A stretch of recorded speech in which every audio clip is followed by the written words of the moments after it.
Assalamualaikum warahmatullahi wabarakatuh. Selamat siang sahabat Bawaslu dimanapun Anda berada. Kembali lagi pada kesempatan kali ini dalam acara podcast Bawaslu Kabupaten Grobogan.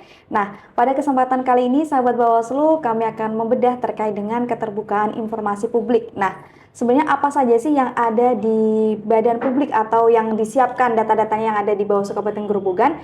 Tentunya saya tidak sendiri sahabat Bawaslu, kali ini saya ditemani oleh Kordif Penanganan Pelanggaran Data dan Informasi Bawaslu Kabupaten Grobogan, Bapak Desi Ari Hartanta. Selamat siang Pak Ari. Selamat siang Mbak Alif, selamat siang sahabat Bawaslu semuanya. Kabarnya gimana Pak, ini pasca liburan Hari Raya Idul Fitri ini? Alhamdulillah baik Mbak, setelah liburan Idul Fitri kemudian disambung kemarin ya liburan Paskah. Luar biasa. Iya, cukup panjang juga ya Pak untuk liburannya. Jadi kita sudah kembali lagi untuk on gitu ya Pak. On untuk tetap di Bawaslu melakukan tugas-tugas. Betul. Kita akan bahas terkait dengan ini Pak Ari, keterbukaan informasi publik karena kan ini sudah masih awal tahun ya.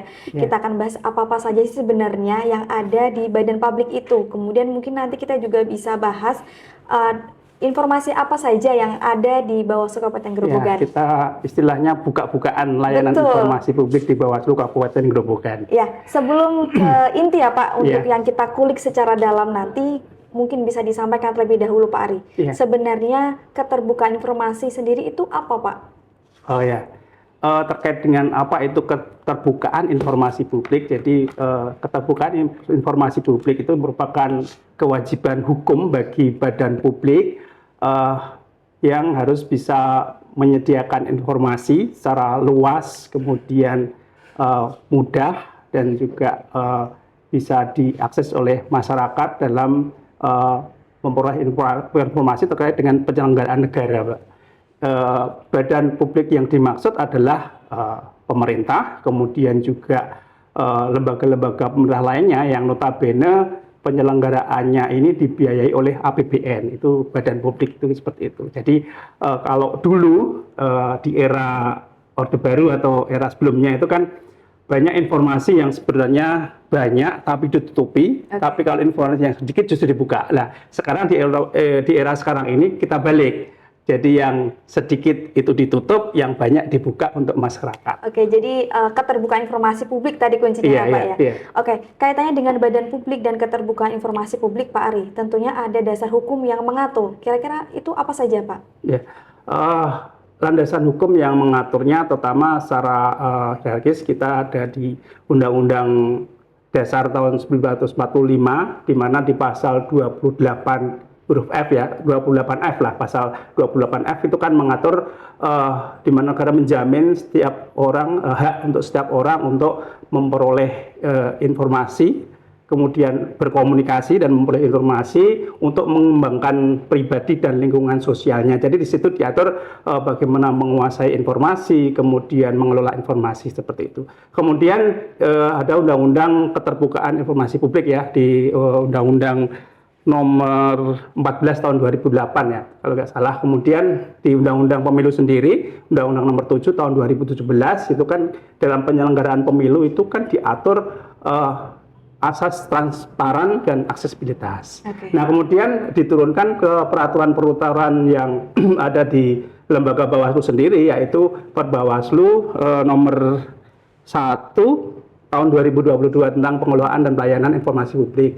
Kemudian juga di situ ada mengacu juga pada peraturan Komisi Informasi, peraturan KI terkait dengan standarisasi pelayanan informasi publik.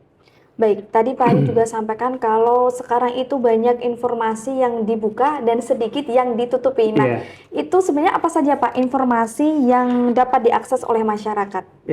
Terkait dengan pelayanan informasi publik di Bawaslu Kabupaten Grobogan ataupun di badan publik itu kan ada PPID ya, Pejabat Pengelola Informasi dan Dokumen. Nah, informasi apa saja yang dapat diakses di PPID itu, ada informasi kelembagaan dan ada informasi kepemilikan.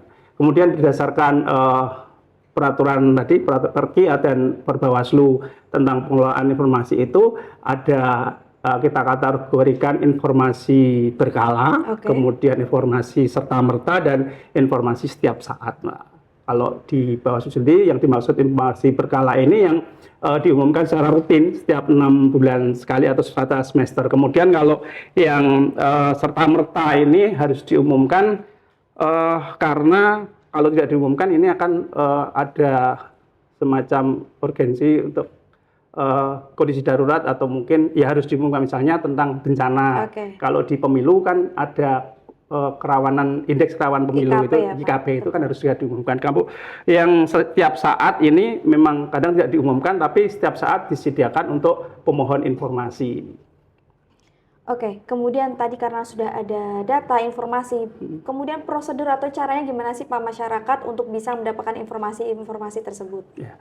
Kalau terkait dengan prosedur, bagaimana memperolehnya, ini sesuai dengan Perbawaslu pengelolaan dan pelayanan informasi publik di Bawaslu ya, baik di Bawaslu RI, Bawaslu Provinsi, Bawaslu Kabupaten Kota, termasuk kita di Bawaslu Gerobogan ini bisa secara langsung atau datang ke kantor, atau istilahnya luring ya sekarang ya, ataupun bisa melalui daring, Pak. Jadi bisa mengunjungi website kita untuk meminta atau mengakses informasi yang sudah disediakan di web PPID. Kemudian kalau secara langsung bisa ke kantor Bawaslu, di sana ada petugas penerima untuk pemohon informasi, kemudian nanti akan diberikan formulir terkait dengan permohonan yang diminta, nanti mengisi datanya dan membawa ini Mbak, KTP, kartu identitas gitu, itu karena betul. Itu penting, ya, penting. Kemudian dituliskan terkait informasi apa yang diinginkan, kemudian tujuannya untuk apa, terus bagaimana informasi ini diberikan, apakah nanti diminta secara langsung atau mungkin bisa kita surat atau mungkin bisa lewat email seperti itu. Di PPID Bawaslu Kabupaten Gerobogan sudah ada 2026 daftar informasi publik yang ada, yang terbagi dari berkala tadi ada 1894, kemudian kalau serta-merta ini ada 14 informasi, kemudian yang setiap saat ada 118 sekitar itu, nanti bisa di cross check. Oke, baik, nanti bisa dicek di website kita ataupun dan di media ini sosial. Mbak, tercatat bahwa untuk memohon informasi ini tidak dikenakan biaya, gratis. Kecuali ya gratis, kecuali kalau ada keinginan untuk menggandakan data bisa fotokopi, ya itu ada biayanya sendiri. Kemudian kalau mungkin mau dikirimkan lewat jasa pengiriman itu bisa ditanggung oleh pemohon informasi. Kalaupun misalkan biaya juga tidak besar gitu ya, Pak, sesuai dengan penggantian misalkan fotokopi gitu ya Pak. Yang jelas kalau informasinya yang ada di PPID itu gratis. Baik. Tapi perlu dicatat bahwa ada informasi yang dikecualikan. Nah, apa itu Pak informasi yang dikecualikan? Jadi kalau yang dikecualikan ini kan ada beberapa data atau informasi ini yang kira-kira dinilai ini membahayakan untuk kerahasiaan, mungkin ada kerahasiaan negara, membahayakan untuk hajat orang banyak, ini memang dirahasiakan, misalnya identitas seseorang. Jadi kita tidak boleh juga. Dan itu harus melalui uji kompetensi. Baik. Tadi ada Badan Publik dan juga Keterbukaan Informasi Pak Ari. Nah, kemudian apa sebenarnya wujud tanggung jawab Bawaslu sebagai badan publik? Tanggung jawab. Terkait tanggung jawab tentunya berkaitan dengan tugas ya. Di mana Bawaslu Kabupaten Gerobogan sebagai badan publik melalui PPID ini bertugas untuk bertanggung jawab juga untuk menyediakan informasi tadi, baik melalui secara langsung maupun melalui web yang kita punya. Kemudian yang utama adalah setelah selesai sebuah rangkaian dalam melayani informasi tadi, kita buat laporan. Laporan ini disampaikan kepada Bawaslu RI, Bawaslu Provinsi, termasuk kepada Komisi Informasi. Kalau di atas kita sampaikan ke Komisi Informasi Provinsi Jawa Tengah, gitu Mbak. Jadi setiap tahunnya ada aturannya paling tidak 3 bulan setelah tutup tahun. Jadi kalau 2025 kemarin di akhir 31 Maret 2026 ini harus sudah melaporkan laporan layanan informasi publik. Jadi ada semacam kayak wujud tanggung jawab dari Bawaslu Kabupaten Gerobogan kaitannya dengan sudah melayani informasi publik selama 1 tahun kebelakang gitu ya Pak. Kemudian selanjutnya Pak, kaitannya dengan pelayanan informasi publik tentunya ini ya, Bawaslu kan mestinya sudah all out gitu ya untuk memberikan informasi kepada masyarakat. Kemudian Pak, bagaimana komitmen Bawaslu dalam pelayanan informasi sendiri? Komitmen kita selaku badan publik dalam keterbukaan informasi publik ini ya kembali lagi sebagai tanggung jawab tadi ya, tanggung jawab dan komitmen. Jadi komitmen kita adalah mewujudkan lembaga publik ini yang informatif, kemudian transparan dan akuntabel. Seperti itu. Nah, dengan cara apa? Ada beberapa hal yang kita upayakan dalam komitmen kita. Yang pertama adalah menyediakan semacam data ya, menyediakan data untuk melalui desk pelayanan informasi di depan kita ada di kantor. Kemudian membuka juga website PPID itu sebagai komitmen kita. Kemudian juga kita mengunggah konten melalui platform digital ini untuk memberikan layanan yang secara langsung kepada publik. Kemudian komitmen kita juga mensosialisasikan bagaimana tata cara permohonan informasi, termasuk tata cara mengajukan keberatan terkait dengan informasi yang diinginkan oleh publik. Di lain itu juga ada hotline khusus tentang PPID, ini memudahkan publik atau pemohon informasi untuk berkomunikasi dengan PPID kami. Yang berikutnya komitmen kita kerjasama dengan media massa, kemudian juga kepada lembaga terkait lainnya, misalnya dengan Kominfo, kemudian kalau dengan media massa dengan teman-teman media dalam keterbukaan informasi publik ini. Oke, jadi kaitannya tadi ya Pak, Bawaslu Kabupaten Grobogan sudah melayani atau memberikan pelayanan kepada masyarakat sesuai dengan tadi mempunyai semacam kayak maklumat pelayanannya sendiri ya Pak. Iya. Dan satu lagi Mbak, komitmen kita adalah karena tadi menciptakan, mewujudkan lembaga yang informatif.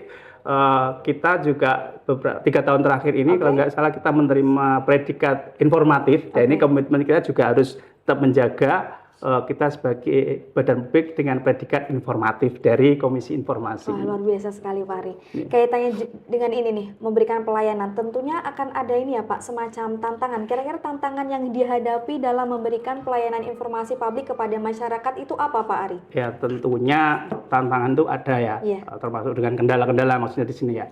Ya, setidaknya tantangan ini memang harus dihadapi karena dalam rangka kita menciptakan lembaga yang informatif, transparan, dan akuntabel tadi. Tantangannya diantaranya tadi kami sampaikan bahwa kita juga kadang ada dilema dalam pengelolaan informasi ini terkait dengan informasi yang dikecualikan. Misalnya gini Mbak Alif ya, ada yang minta informasi, kemudian ternyata itu informasinya dikecualikan. Kan kita harus menahan, tidak boleh untuk diberikan. Jadi ketika ada pemohon itu menyampaikan permohonan tadi, kita verifikasi oleh petugas apakah ini informasi ini termasuk yang sudah tersedia atau yang dikecualikan. Itu juga tantangan kita seperti itu. Jadi memberikan penjelasan kepada publik bahwa ini adalah informasi yang dikecualikan. Kemudian terkait dengan kecepatan dan akurasi data ini, khususnya pada informasi di tahapan pemilu, kan hanya kita berikan waktu 3 hari ya Mbak ya, 3 hari untuk memberikan. Nah, kira-kira apakah kita 3 hari ini harus sudah bisa menyiapkan informasi yang diminta oleh pemohon? Ini juga tantangan kita, harus menyiapkan keakuratan data. Kemudian ini keterbatasan SDM itu juga jadi tantangan karena di Bawaslu kan ada staf yang mengelola PPID ini, kadang juga ada tugas sebagai pengawasan di lapang. Nah, ini juga membagikan tugas, ini tantangan juga kepada teman-teman yang mengelola di PPID. Dan kemudian tantangan yang utama yang sering terjadi adalah terhadap kejahatan cyber, Pak. Dan di platform digital kita yang kadang juga ada hacker ya. Jadi sebagai informasi bahwa website kita dulu pernah dihack, Pak. Itu ya, kita harus sudah memberikan membuat web, kemudian kita sudah mengisi dengan daftar email, ternyata hacker akhirnya kita kemudian bikin lagi. Nah, ini memang selalu di pengembangan kapasitas dari Bawaslu RI ya, kita diundang untuk di Rakornas itu juga membahasnya seperti itu, bagaimana kita supaya bisa menangkal terhadap kejahatan cyber ini yang kayaknya di mana-mana juga ini ya menongrong ya itu Pak. Jadi itu tadi paling utama adalah karena kita lingkupnya di platform digital ya, karena digitalisasi data sekarang dalam website itu pasti akan ada pihak-pihak yang akan mengganggu, mungkin mencuri informasi, data informasi yang ada, atau mungkin mengganggu bagaimana aksesnya seperti itu. Oke, baik, kaitannya ini Pak Ari, kan ada ini ya, ketersediaan informasi. Jadi kan tadi sudah disampaikan Pak Ari juga bahwasanya tidak semua informasi itu disampaikan. Ada yang namanya informasi yang dikecualikan. Memang tadi di awal sudah kita bahas. Mungkin kita bisa tegaskan lagi Pak. Kemudian seperti apa jika memang ada pemohon informasi yang tetap misalkan memohon informasi, ternyata informasi yang diminta itu dikecualikan.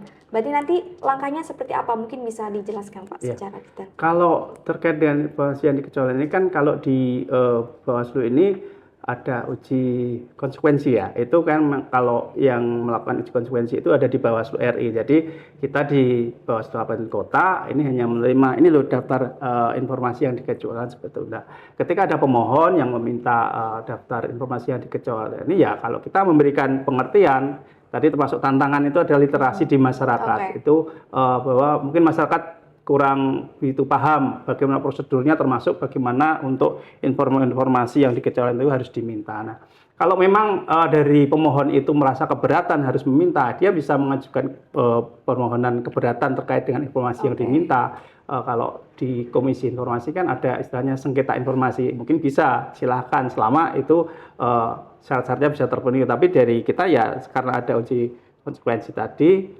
merupakan informasi yang dikecualikan ya tidak kita berikan. Misalnya data-data terkait dengan pelapor, ketika ini terkait dengan penanganan pelanggaran misalnya, mereka minta data pelapor atau data bukti, sementara proses penanganan atau penegakan hukum pemilu ini sedang berjalan, itu tetap tidak bisa kita berikan seperti itu karena nanti akan mengganggu proses yang lainnya, proses penanganan pelanggaran atau penegakan hukumnya itu. Misalnya seperti itu. Kemudian data-data yang rentan atau data pribadi ya, misalnya termasuk NIK itu kan juga ada perlindungan data pribadi, itu tidak bisa kita berikan karena informasi yang dikecualikan. Misalnya seperti di Bawaslu contohnya seperti itu, Mbak. Termasuk mungkin investigasi, kita sedang investigasi kan juga nggak boleh gitu. Harus dirahasiakan. Iya, karena prosesnya masih berjalan. Oke, jadi artinya memang ketika memang sudah ada ketetapan informasi dikecualikan, kita juga harus patuhi rule itu ya Pak ya. Jadi kalau memang ada pemohon informasi yang tetap mau dapat itu, kita juga harus sesuai dengan rule tadi yang disampaikan Pak Ari, sampaikan keberatan informasi kepada jenjang selanjutnya atau di provinsi gitu ya. Oke, selanjutnya Pak Ari terkait dengan ini inovasi di Bawaslu Kabupaten Grobogan kaitannya dengan keterbukaan informasi. Apakah ada Pak atau seperti apa? Secara umum inovasi yang ada terkait dengan keterbukaan informasi ini ada kita inovasi konten digital, edukasi digital. Misalnya kita memanfaatkan platform IG, Instagram ya, Facebook, kemudian TikTok ini untuk memberikan sosialisasi kepada masyarakat terkait bagaimana permohonan informasi, kemudian apa saja daftar informasi publik yang ada itu kita share di platform-platform digital itu. Kemudian layanan difabel Mbak, kita juga ada inovasi form permohonan ini dengan huruf braille. Ini khusus untuk buat sahabat-sahabat yang sewu tunanetra, ini bisa menggunakan form itu. Kemudian pengembangan website ini ada PPID terintegrasi. Jadi PPID kita terintegrasi dengan Bawaslu RI, itu inovasi yang sedang dikembangkan saat ini. Dan selanjutnya inovasi kita adalah sinergi dan kolaborasi dengan lembaga instansi lain, misalnya dengan Kominfo atau dengan media massa tadi, untuk bagaimana kita dalam pelayanan informasi publik ini bisa lancar seperti itu. Mungkin Mbak Alif punya usulan inovasi seperti apa, itu kan bagus juga, termasuk dari sahabat-sahabat Bawaslu mungkin bisa memberikan usulan inovasinya seperti ini. Mungkin apa ya Pak, bisa kita mungkin bikin semacam kayak penilaian dari yang masyarakat yang sudah permohonan informasi ke Bawaslu Kabupaten Grobogan. Mungkin bisa salah satu, mungkin kita bisa nanti diskusikan lagi ya Pak. Oh iya, jadi bisa juga Mbak, itu kita katanya sesimulasi atau pendapat responden bagaimana untuk meningkatkan pelayanan informasi di Bawaslu Kabupaten Grobogan. Nah, nanti kita bisa sandikan kepada masyarakat yang belum mengajukan permohonan informasi, karena dulu dapat info juga dari masyarakat. Jadi itu masyarakat salah satu mahasiswa ada yang mau magang ke kita. Nah, dia tuh cari profil kita, cari informasi lembaga Bawaslu Kabupaten Grobogan itu melalui website, Pak. Website dan juga postingan di media sosial. Ternyata menurut orang tersebut yang mau magang itu di tempat Bawaslu Grobogan, kata dia tuh cukup aktif karena ada publikasi berita yang mesti berkala, kemudian postingan di media sosial, dan itu menjadi salah satu kayak penilaian. Jadi mungkin kita bisa juga ini Jadi penilaiannya dari masyarakat langsung itu betul. Jadi kita bisa kayak ternyata masyarakat juga melihat kita karena mungkin belum bersinggungan langsung, karena belum mengajukan permohonan informasi, dia sudah dapat informasi dari website kita, dari media sosial kita. Itu juga mungkin nanti kita bisa diskusikan lagi Pak terkait dengan inovasi. Inovasi. Jadi bagaimana kita tadi bagaimana mengembangkan layanan kita supaya bisa benar-benar dimanfaatkan oleh masyarakat yang secara luas, kemudian juga cepat dan juga mudah. Betul. Gitu. Oke, satu lagi Pak Ari, sebelum nanti kita closing statement ya. Jadi tadi kan di awal Pak Ari juga sudah sampaikan bahwasanya dulu itu informasi itu kan banyak yang di-keep atau ditutupi karena sekarang sudah beda era. Kita banyak yang di-publish atau keterbukaan informasi publik. Nah, kira-kira Pak, dampaknya apa terkait dengan keterbukaan informasi publik itu terhadap kepercayaan publik? Nah, keterbukaan informasi publik ini tentunya akan membangun kepercayaan masyarakat kepada penyelenggara negara ya, termasuk badan publik Bawaslu, khususnya Bawaslu Kabupaten Grobogan. Di Bawaslu sendiri ada semacam tagline bahwa Bawaslu terbuka, pemilu terpercaya. Ini konteksnya karena kita adalah lembaga penyelenggara pemilu yang dituntut tadi untuk transparan dalam penyelenggaraan pemilunya. Jadi dampak dalam keterbukaan informasi publik ini tentunya kan berkaitan dengan urgensi dari keterbukaan informasi publik itu sendiri. Misalnya atau salah satunya adalah menghilangkan budaya saling curiga. Nanti kalau kita tidak terbuka kan, wah jangan-jangan ada apa-apa. Jadi ibarat kan gini Pak, orang jujur itu kan masih akan dipercaya. Setidaknya kan seperti itu, jujur dipercaya itu kan sebuah teladan yang harus kita teladani ya. Itu saya pikir di lembaga kan seperti itu juga. Ketika lembaga ini terbuka, jujur juga akan masyarakat akan percaya. Kemudian juga memperkuat legitimasi hasil pemilu. Jadi ketika simpang siur biasanya kan masyarakat ini yang menang yang mana, dapat perolehan suara berapa. Ini kalau mereka mau menunggu dari hasil yang dari penyelenggara pemilu yang tentunya akan diberikan informasinya secara terbuka dan dengan hasil yang sudah benar-benar dihitung dengan benar, nah ini tentunya akan menambah kepercayaan masyarakat. Oh ternyata hasilnya seperti ini menambah legitimasi hasil pengawasan pemilu. Kemudian juga menekan laju hoax Mbak, hoax dan disinformasi itu tentunya dengan keterbukaan informasi membuka masyarakat untuk yang tidak termakan oleh hoax ya atau berita-berita bohong. Kemudian juga mendorong partisipasi masyarakat ini untuk ikut mengawasi pemilu itu sendiri dengan lembaganya terbuka, bagaimana bisa mengakses bagaimana sih pengawasan pemilu itu ya, ini kan juga masyarakat akan terdorong untuk ikut mengawasi. Setidaknya seperti itu. Jadi dengan keterbukaan informasi publik ini akan menciptakan demokrasi yang sehat dengan peran serta masyarakat ikut berpartisipasi dalam mengawasi demokrasi. Oke, setidaknya masyarakat tuh jadi lebih aware ya Pak terhadap pemilu dengan melihat mungkin di website kita, website PPID ataupun website utama terkait dengan informasi kepemiluan. Jangan sampai sudah kita sediakan segitu banyaknya informasi, tapi masyarakat ternyata masih belum aware ya Pak terkait dengan informasi kepemiluan. Jadi memang menekan laju hoax itu saya rasa juga sangat penting ya, karena apalagi nanti di tengah pemilu yang sudah berjalan kan kayak simpang siur akan gampang banget. Nah, itu yang perlu menjadi catatan gitu seperti itu ya. Oke. Baik, Pak Ari, ini kita kayaknya udah banyak banget yang kita bahas, kita kulik terkait dengan keterbukaan informasi publik. Namun sebelum mungkin kita tutup, bisa kita dengarkan closing statement dari Pak Ari terkait dengan keterbukaan informasi publik. Ya, baik, sahabat Bawaslu dimanapun berada. Jadi pada kesempatan ini kami menyampaikan, jadi Bawaslu Kabupaten Grobogan, pelaku badan publik yang